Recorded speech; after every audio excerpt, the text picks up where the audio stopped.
My name is Amelia, and I'm a 28-year-old senior branding analyst at Skyline Digital, a rising star in the competitive tech landscape of Chicago. For nearly 4 years, I've poured everything into this job: sleepless nights, relentless deadlines, and back-to-back campaigns that helped land the company on the map. My fingerprints were on every major success. I wasn't just a cog in the machine, I was the engine. And this quarter, with leadership restructuring underway, I was certain it was finally my time to move up. But behind the glowing performance reviews and congratulatory emails, there was a tension I couldn't name, until it became impossible to ignore. You see, I used to believe that effort was everything. That if you worked hard enough, stayed late enough, delivered better than everyone else, someone would notice, someone would reward that. But that illusion shattered the moment I realized that, to my boss, success for a woman came with a sinister price tag. He didn't see me as a strategist, a leader, or a builder of brands. He saw me as something to be won, something to control, and the moment I sensed it, I knew this wasn't going to be a story about success. It was going to be a story about survival. Amelia had never been the type to second-guess herself. Her instincts were sharp, her ideas innovative, and her results spoke for themselves. She wasn't just respected, she was envied. But all of that confidence began to unravel the day Graham Dalton, the vice president of marketing at Skyline Digital, started showing an unusual interest in her. At first, it seemed harmless, benign. Even, he began inviting her to meetings that didn't require her presence, offering vague justifications like, "I just value your input."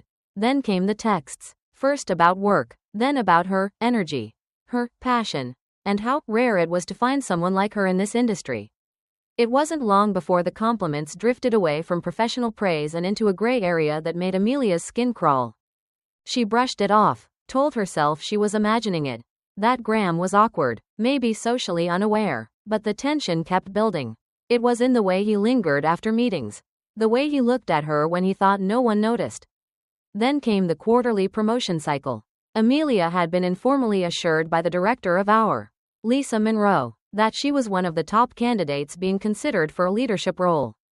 But when the list was released on a Monday morning, her name was nowhere to be found. Instead, Kyle, a junior analyst who had joined just a year ago, and who had previously fumbled a high-stakes campaign, was promoted to lead strategist. Amelia sat frozen at her desk, the coffee in her hand growing cold. She had trained Kyle, she had cleaned up his mistakes, and now he was the one getting recognition? Her first instinct was to blame office politics. Maybe there were things happening at a level she couldn't see.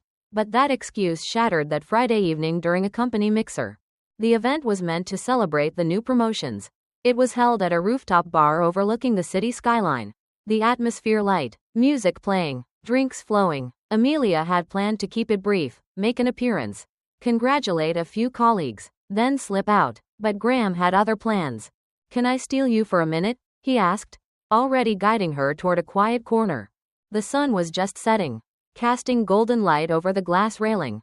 For a brief second, Amelia hoped he was going to apologize, maybe acknowledge the promotion disappointment, explain the politics behind the scenes. Instead, his tone changed entirely. "You're wasting your potential," he said, stepping closer than necessary. "You should be running that department." She gave a short nod. "That's what I thought, too." Graham smiled, slow and calculated. "But you know how things work in our world.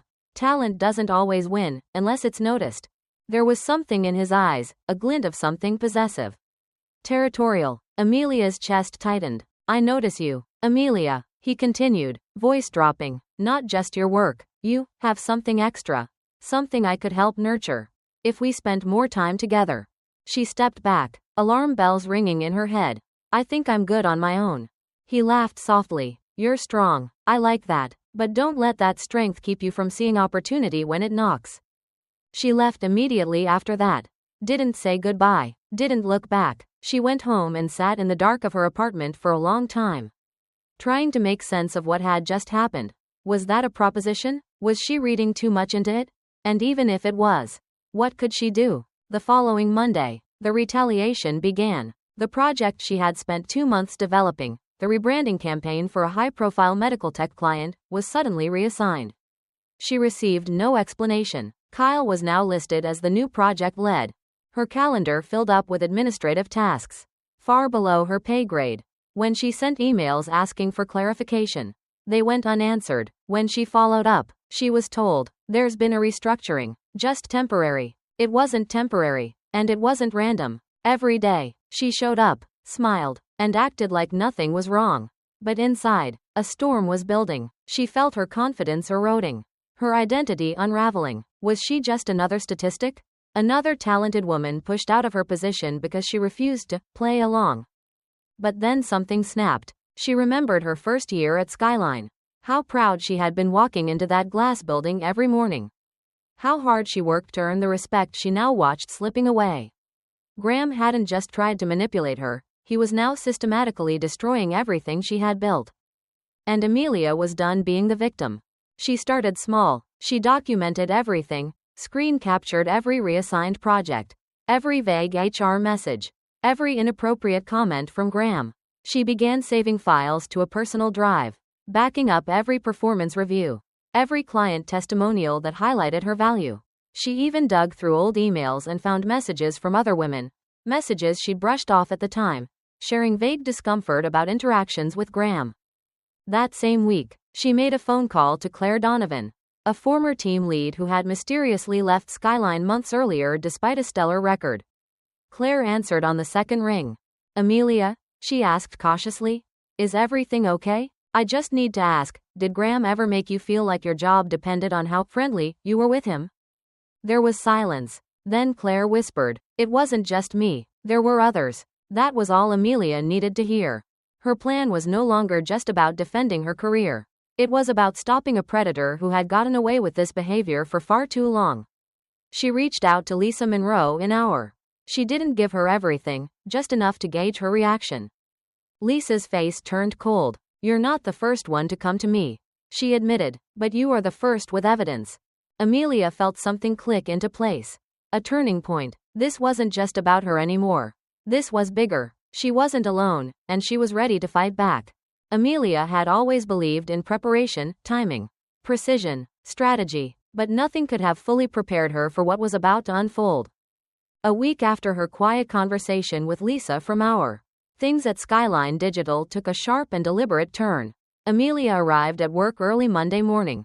Just as the city skyline shimmered beneath the rising sun, she took a deep breath, clutching her coffee like armor, and walked through the doors with purpose. Her plan was clear: continue collecting evidence, stay quiet, and wait for the perfect moment to strike. But Graham moved first. At exactly 9:04 a.m., a calendar invite appeared in her inbox. Subject: Performance Review, Urgent. Time: today, 10 a.m.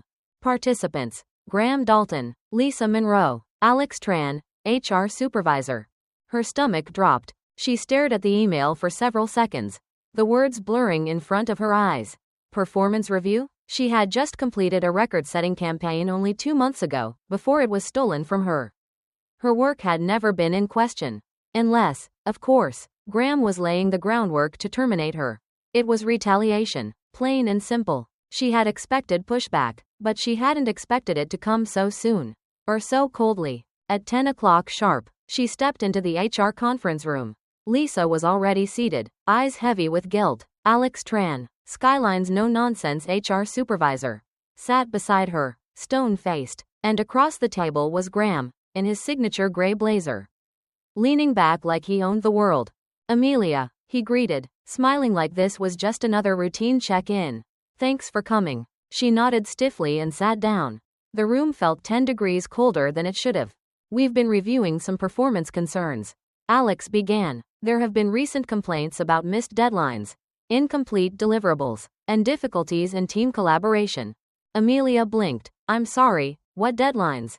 What deliverables?" "Every major project was reassigned without my input.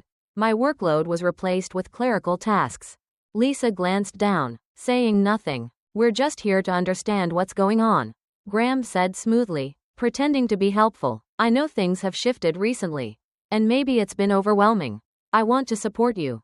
It was a trap. He was trying to create a paper trail, a performance file that could justify her removal. She realized then that Graham wasn't just retaliating. He was trying to erase her. She leaned forward, her voice calm but firm. I have documentation of every project reassigned, every email ignored, and every change made to my workload without cause. I also have screenshots of internal communications that contradict the claims you're making right now. Graham's smile twitched. I'm happy to provide them. She continued, and I'm also willing to bring in legal counsel if this conversation continues in this direction. The room fell silent. Lisa's eyes flicked to Graham's, and for the first time, his confidence cracked. Amelia could see it, a flicker of fear. She stood up slowly. If there are legitimate concerns about my performance, I'm happy to review them. But if this is about something else, something we all know isn't appropriate, then maybe it's time we talk about what's really happening. She turned and walked out. Her legs were trembling, but her mind was clearer than ever. That meeting had confirmed everything. Graham was pushing her toward resignation, hoping to silence her before she could act. He thought fear would break her. He had no idea who he was dealing with. That evening, she made a decision. No more waiting. She uploaded all her evidence into an encrypted folder, created backups, and forwarded a summary of her experience to Lisa. Then she called Claire Donovan and several other former employees who had left under similar circumstances. One by one, they confirmed it. Graham had a pattern: identify promising women, get too close, make a move, and retaliate if they didn't reciprocate. Amelia proposed something bold. We file complaints together. On the same day, we overwhelm them. No more whispers, no more secrets. We go loud. Claire hesitated, but eventually agreed. You sure you're ready for this? Amelia nodded. I've been ready. The next morning, the complaints went in, detailed, timed, and corroborated, and just hours later, Graham made his next move. A message pinged on her screen. From Graham Dalton. Subject: Let's clear the air. Message: I think we may have gotten off on the wrong foot lately. I'd like to talk. No pressure. Just us. How about drinks after work? It was so blatant, so shameless. Amelia almost laughed. She stared at the message for a long time. And then she wrote back. To Graham Dalton. Subject: Let's clear the air. Message: Sure, somewhere quiet, just us. You name the time. He responded within minutes. 8:30 p.m. Parkview Hotel Bar. Discreet, private, I'll be there. That night, Amelia wore no makeup, no perfume, just a black turtleneck, jeans, and her recording app ready to go. She entered the hotel bar just before 8:30, spotting Graham already seated, sipping whiskey like he'd just closed a billion-dollar deal. Amelia, he smiled, standing as she approached. I'm glad you came. She sat without a word. I've been thinking, he began, voice soft. We've had some tension, misunderstandings, but I think we both want the same thing. Success, growth, stability. He leaned in, dropping his voice. You don't have to fight this. You're smarter than that. I can fix this for you. But you need to trust me. Let me guide you, support you, outside of work, too. Amelia raised her phone slowly, letting him see the red circle glowing in the corner of the screen. You just did, she whispered. Graham paled. What is that? My safety net. You're bluffing. He sneered. That's illegal. No, Graham, what you're doing is illegal. This is protection. She stood calmly. Next time you want to use power to manipulate someone, remember this moment. Remember my face, because I'm not the only one watching now. And with that, she walked away, leaving Graham staring, frozen, in the middle of the empty bar. His empire was about to collapse, and Amelia was the one who had just pulled the first brick. The following morning, Amelia woke to the sound of her phone buzzing non-stop. Email after email, Slack messages, a voicemail from Lisa Monroe. The fire she had lit at Parkview Hotel had begun to spread. And Graham? He was about to get burned. At 7:42 a.m., a company-wide email landed in every Skyline employee's inbox. Subject: Code of Conduct Compliance Investigation, Confidential Notice. Effective immediately. VP of Marketing Graham Dalton is being placed on administrative leave pending an internal investigation into alleged violations of our workplace policy. We are committed to maintaining a respectful, safe, and inclusive environment for all employees. Amelia sat in silence, her coffee untouched. It was happening. By 9 a.m., whispers filled every hallway. People who had previously kept their heads down now gathered in clusters by the coffee machine and conference rooms, speaking in low, urgent tones. Did you hear? Someone said there are recordings. I always thought something was off about him. But Amelia? She stayed quiet, steady, calm. She had shifted from prey to predator, and she wasn't done yet. Around 10:30 a.m., Lisa messaged her directly. Lisa, can we meet? HR suite. Now. When Amelia arrived, Lisa stood, motioned her inside, and quietly shut the door. You did it, she said, almost in disbelief. You actually did it. Amelia nodded. He made it easy. Lisa sat, her face a mixture of exhaustion and resolve. The recording was damning, and now that the other women have filed complaints too, there's no way he walks away from this unscathed. I need to know something, Amelia said, her voice calm but heavy. Why now? Why didn't anyone do something sooner? Lisa's shoulders dropped, because no one had proof. Everyone was scared. Every time someone got close to speaking out, they either quit, or got pushed out quietly. Amelia looked away, jaw tightening. He counted on our silence. Lisa nodded, but he didn't count on you. In that moment, something inside Amelia shifted. For weeks, she had been consumed by fear, of losing her job, of being blacklisted, of becoming that woman who caused drama. But now she saw everything differently. The fear wasn't hers, it was his. Graham had built his power on silence, intimidation, and manipulation, but strip that away, and he was just a man, flawed, frightened, and now finally exposed. Amelia exhaled slowly. What happens next? Lisa handed her a folder. He's suspended while we complete the investigation. We've alerted the executive team. Legal's involved, and the board has requested a full briefing. And me? Lisa looked her in the eyes. You're safe. We're not just protecting you, we're backing you. You've got allies now, more than you realize. Amelia felt the weight on her chest begin to lift. That afternoon, she returned to her desk to find something remarkable. People looking at her differently. Not with suspicion, not with pity, but with respect. Colleagues nodded. Some gave her thumbs ups.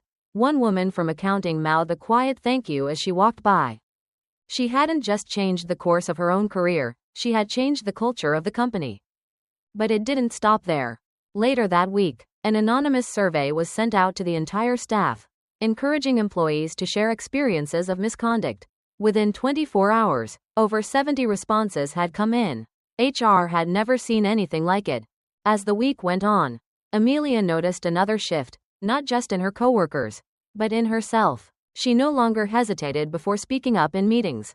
She asked bold questions, challenged outdated ideas, and stood taller. The shadow that had loomed over her for months was gone, and in its place, a fire. She started mentoring younger female analysts, helping them navigate office dynamics, reviewing their pitches, encouraging them to take up space. She even volunteered to lead a company-wide workshop on workplace respect and boundary setting. A proposal that HR fast-tracked to the executive board. By Friday, the board called a meeting. Amelia was invited. She sat in a sleek conference room overlooking downtown Chicago, surrounded by department heads and senior leadership. The air buzzed with tension. We've reviewed the materials, said Elliot Rowe, Skyline's CEO, and Amelia, your actions may have prevented a much larger scandal. She said nothing, letting his words settle in the air. You showed courage, foresight, and an unwavering commitment to integrity. You not only protected yourself, you protected our people and our brand. We owe you our gratitude. He paused, then added, we'll be updating our company policies and expanding our internal compliance team. And we'd like you to sit on that advisory panel. Amelia blinked. Seriously? Yes, we need your voice. And in that moment, Amelia saw the full scope of what she had done. She had gone from nearly being forced out, to becoming someone the company now relied on to reshape its future. It was surreal, but it wasn't luck, it was justice. Later that night, she sat alone at her favorite cafe, a soft jazz melody floating through the air as she sipped her tea. For the first time in months, she wasn't consumed by anger or fear. Instead, she felt something unfamiliar. Peace. Her phone buzzed. A message from Claire. Claire, you've started something big. Amelia, whatever happens now, you gave us all a voice again. Amelia smiled, then replied, me, we're just getting started.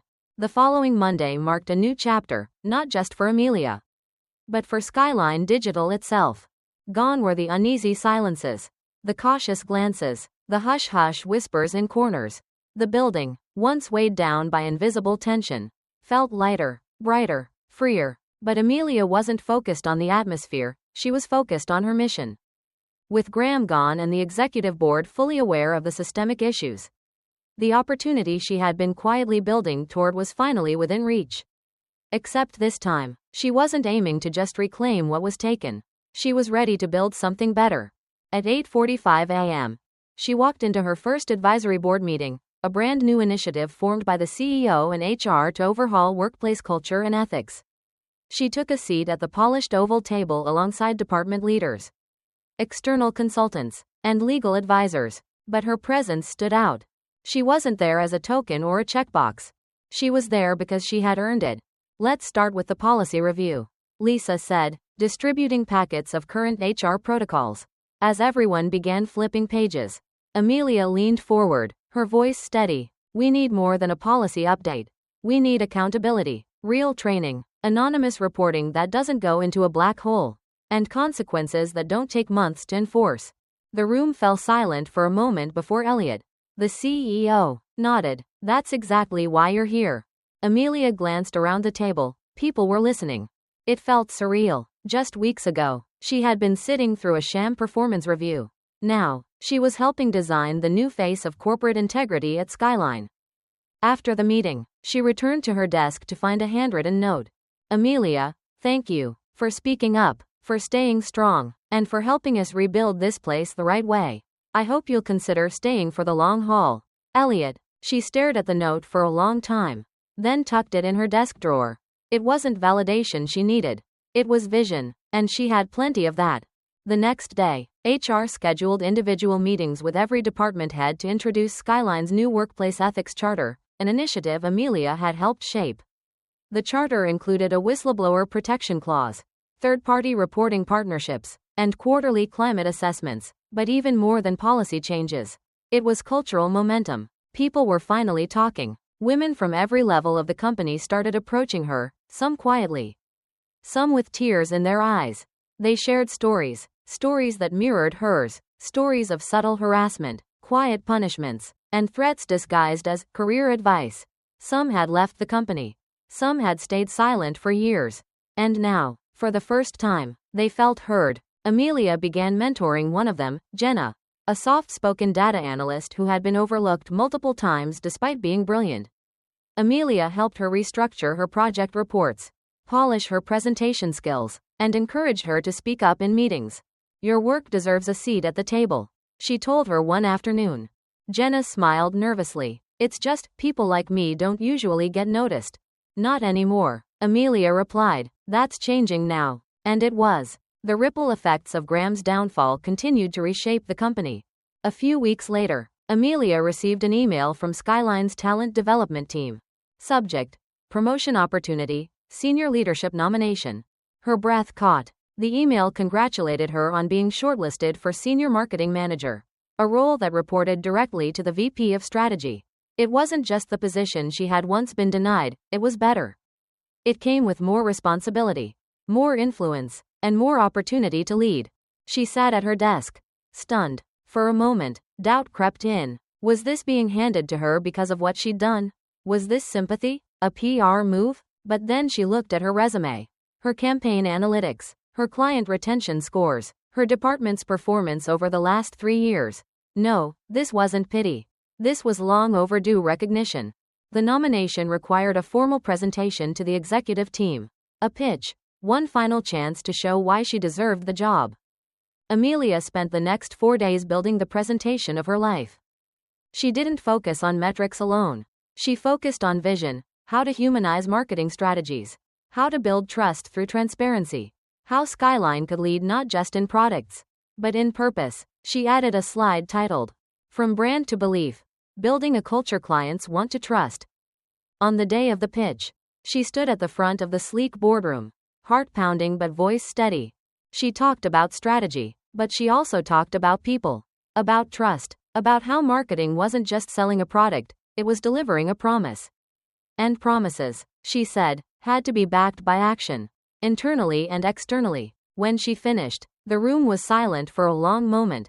Then Elliot stood and started clapping. By the end of the week, the offer letter arrived. Senior Marketing Manager, Skyline Digital. Effective immediately. Amelia signed it with a calm smile. She didn't celebrate with champagne. She didn't post a brag on LinkedIn.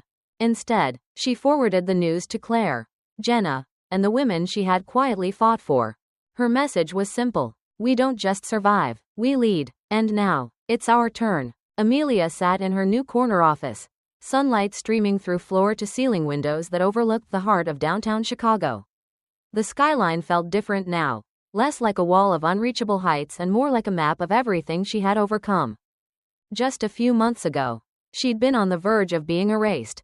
Now, she was not only back in control, she was helping shape the future of Skyline Digital from the inside out.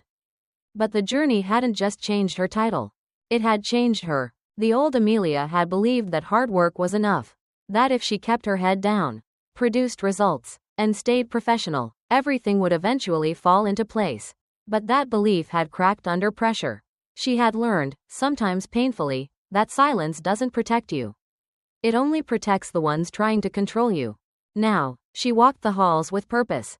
No more second-guessing, no more shrinking herself to make others comfortable. When someone talked over her in meetings, she gently but firmly reclaimed the floor. When a colleague tried to take credit for an idea, she corrected the record, with tact, but without apology. When she saw a younger employee being brushed aside, she stepped in and lifted them up.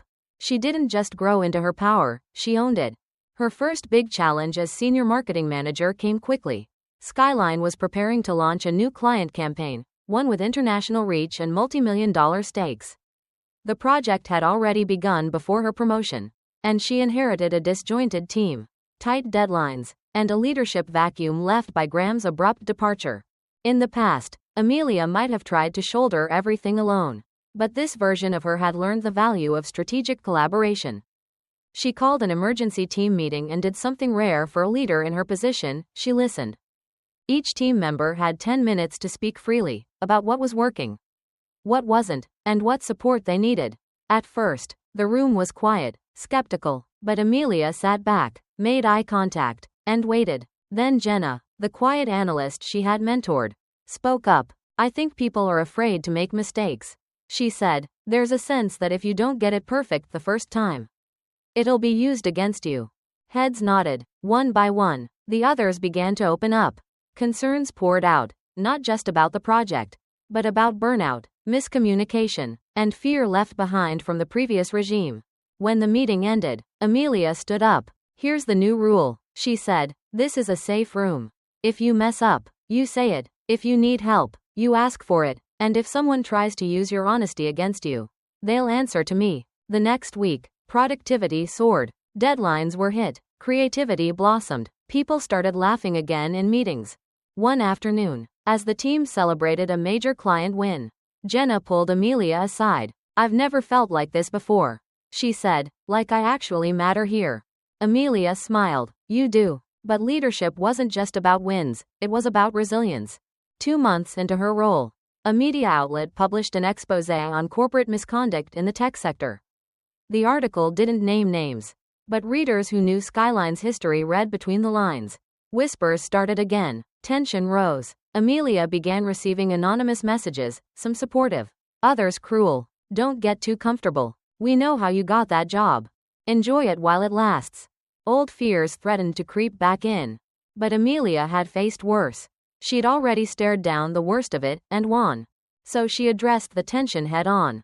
At the next all-staff meeting, she stepped onto the stage, not just as a manager, but as a survivor. I know some of you have read the stories, she began, her voice clear and confident. And I know that when companies face their dark moments, not everyone sticks around, but I did, and I will continue to. Because I believe this place is worth fighting for. And I believe you are. The room was silent. Then someone clapped, then another, until the entire room stood and applauded. That day, Amelia realized something profound. Leadership isn't given, it's chosen. And the best leaders are forged in fire.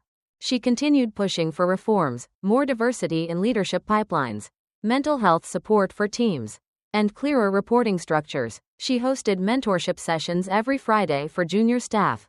And slowly but surely, the culture at Skyline began to change, not because of policy, but because people began to believe change was possible. Amelia never forgot what it took to get there. Some days, she still thought of Graham. Not with fear or hate, but with clarity.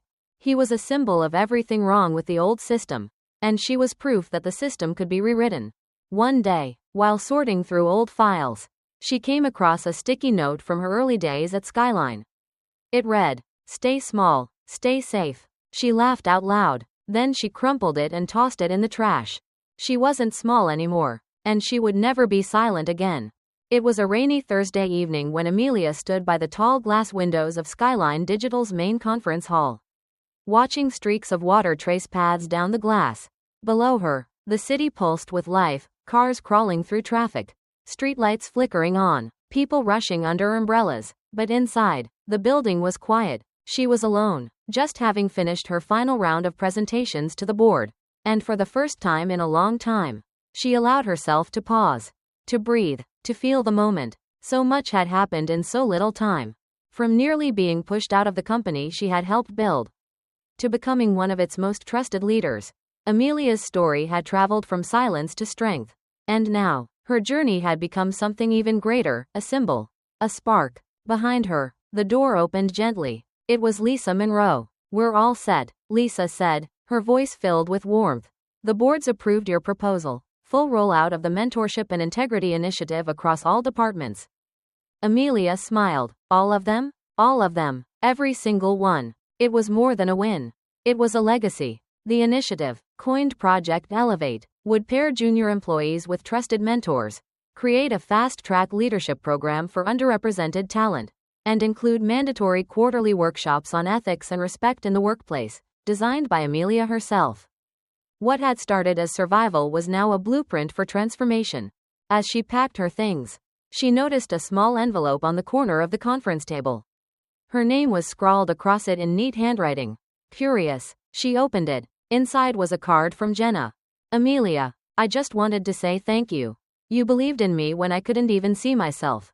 You didn't just change this place, you changed people. You changed me. P.S. I got the promotion. I'm officially lead data analyst." Amelia's throat tightened. She blinked away the heat in her eyes and placed the card carefully in her bag. It was the kind of validation that no job title, no raise, no office view could ever compete with.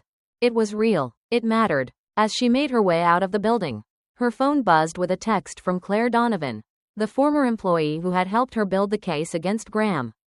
Claire saw the article in Forbes. Skyline made the top 10 ethical workplaces list. "Your name is all over it. Proud of you, Amelia. We did this. Not just me, all of us." But deep down, she knew this wasn't just about one man's downfall or one company's transformation. It was about a shift, a reckoning, about teaching the world what happened when women stopped apologizing for their ambition and started defending their dignity. The following week, Amelia was invited to speak at a leadership summit hosted by a National Women in Tech Alliance. She stood before hundreds of women, executives, interns, entrepreneurs, each of them carrying their own battles, their own stories. She took a deep breath and began. "I want to tell you a story," she said, "not just about harassment, not just about injustice, but about power, the kind of power that wakes up when you decide enough is enough." She didn't read from a script. She spoke from the heart. She talked about the slow erosion of confidence, the quiet doubt, the way fear creeps in and convinces you to stay silent. She shared how close she came to walking away, how she almost gave up her voice to keep her job. And then, she said, voice rising with strength, "I remembered who I was, what I had built, and what it would cost me, not just to lose my career, but to lose myself." The room was still. She finished with a message that would be quoted across social media within hours. "To every woman who's been told to stay quiet to stay safe, I say this: your silence isn't protecting you. It's protecting the very people trying to break you. Speak, even if your voice shakes. Because when one woman rises, she shows the rest of us that we can, too." A standing ovation followed, not the polite kind, the kind that vibrated through the floor, filled the room with energy, and left Amelia in tears. It wasn't about her anymore. It was about them. By the end of that year, Amelia had spoken at 5 conferences, advised 3 other companies on culture reform, and was profiled in TechShift magazine as one of the top 100 most influential women in business. But success never changed her core. She still walked the halls of Skyline, still met with interns one-on-one, still sent handwritten notes when a colleague reached a milestone, still listened more than she spoke. And on the anniversary of her promotion, she stood in front of a new hire orientation class, dozens of fresh faces. Wide-eyed and eager, she told them her story. All of it. The pain, the fight, the victory. And then she ended with this. You don't have to play the game to win. You just have to be brave enough to rewrite the rules. The room fell silent. And then, applause. Just like before. Only now, the thunder of clapping hands wasn't the end of the story. It was the beginning of something bigger. Because Amelia had become more than a survivor. More than a leader. She had become a catalyst. And nothing could stop her now. Amelia's journey wasn't just about career redemption. It was about reclaiming her voice, her power, and her worth in a system that had long silenced women like her. She learned that hard work alone isn't always enough in a world where manipulation hides behind smiles and status. But more importantly, she discovered that speaking up, especially when it's terrifying, is the first step toward real change. Fear thrives in silence, but it crumbles when exposed to truth. She didn't just bring down one corrupt executive, she inspired a wave of transformation across her company. What made her powerful wasn't just what she said or did, it was the courage to take action when it mattered most. And through that, she reminded all of us, dignity is non-negotiable. And no dream is worth surrendering your self-respect. Sometimes, the bravest thing you can do is refuse to stay quiet. If you're in a toxic work environment, trust your instincts, document everything, save emails, take notes, and keep records. Don't let fear isolate you. Confide in someone you trust. Look up your rights. Seek legal advice if needed. And remember, retaliation is often a sign you're getting close to the truth. Most importantly, you are not alone. There are HR professionals, advocacy groups, and people who will stand with you when you step forward. Whether it's harassment, discrimination, or manipulation, your experience matters, your voice matters, and just like Amelia, you can turn your pain into power, not just for yourself, but for everyone coming after you. Thank you for choosing to listen to this story among thousands of stories out there. Like and subscribe to continue listening to the latest stories.